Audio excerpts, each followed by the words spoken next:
Folks, this is a quick one. The media caught up to Donald Trump. We've been having some fun with Donald Trump this episode. We've been noogieing him a little bit. He worked the McDonald's fry machine. That was cute and funny.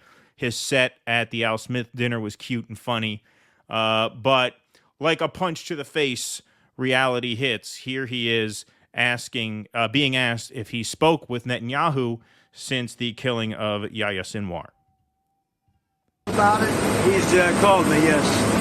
What was that conversation? He's called me. I have not spoken. I'm going to speak to him probably now. What are you going to tell him? Well, look, he's doing a good job. Biden is trying to hold him back. Just so you understand, Biden is far superior to the VP. He's trying to hold him back, and he probably should be doing the opposite, actually. I'm glad that VP decided to do what he had to do, but it's moving along pretty good. So there you have it. Biden's trying to hold him back. It's just 4D chess, kid. Yeah, right, exactly. Biden's trying to hold him back. He should be doing the opposite. But I'm glad Bibi decided to do what he had to do. It's moving along pretty good. That's Trump's description of the last year in Gaza. Moving along pretty good. So yeah, that should answer anybody's question. Is he the peace candidate? Is he playing some sort of 4D chess? Is he going to rein in Benjamin Netanyahu? No, I think he will do the exact opposite. I think the difference between how Kamala will handle Netanyahu and how Trump will handle Netanyahu is Trump will let him do a certain warp speed, if you will. He will let him finish the war quicker with horrific, deadly force. Whereas Kamala, you'll have the same result, but over a more prolonged period of time. Why? Because Democrats have to virtue signal to their base that they care about brown people in other countries, and they're trying to rein him in, which means it has to happen slowly over an extended period of time. Trump has no responsibility to do that. Yeah, with a flatter curve, exactly.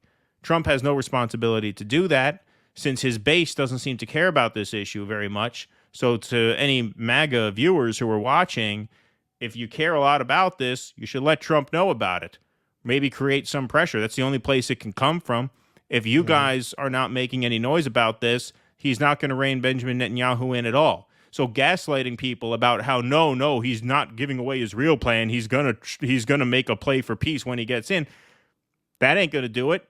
That ain't gonna do it. If you're a Trump supporter and you are appalled by what's going on, as I trust many of you are, we have many of you in our audience, you need to be making noise about this 24/7, and you need to be directing that ire at Donald Trump.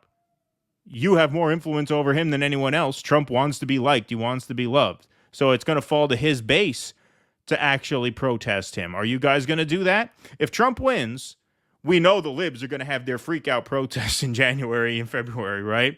Some of those may be oriented toward Gaza. Are the MAGA people going to show up, or are they going to make fun of the protest? Look at how triggered the libs are about genocide, right? What comes first, triggering the libs or showing up to try and protest a genocide? If you're willing to show up and protest Donald Trump, that's one thing. If you're going to make excuses for him, that's another. That's another, because as you just saw in that video, this guy, when left to his own devices, has no intentions whatsoever of slowing down, much less stopping the wholesale slaughter of an entire people. Yes, and he's made that clear again and again. And to say that, no, that's what he's saying in public, basically the Nixon madman theory.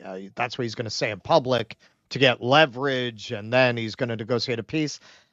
If that's what you're saying, how are you any different from people who say, well, Kamala's saying what she needs to say now. Right. But once she gets elected, and then the old white man's not in charge anymore. Then she's going to turn it all around. How are you any different from those people? That's just opium. He's telling you what he's going to do. And unlike Kamala, you have actually less reason to believe that he has a secret agenda because he's been the president. You saw what he did. They have a settlement named for him in the West Bank. He moved the embassy to Jerusalem. He did the bidding according to his own speech of the Adelsons. He bragged on stage in front of a camera about how quickly he did the will of the Adelsons. Why on earth would you think he's going to be any better in this regard? Ukraine, we always want to be fair here. It's very. He's said 10 different things about it. It's hard to say. Maybe he'll be better. Maybe he won't. I can't see anyone being worse than the deep state ghouls that are running the Biden administration Sure. would be. So I could see you arguing. At least there's a chance with him on that.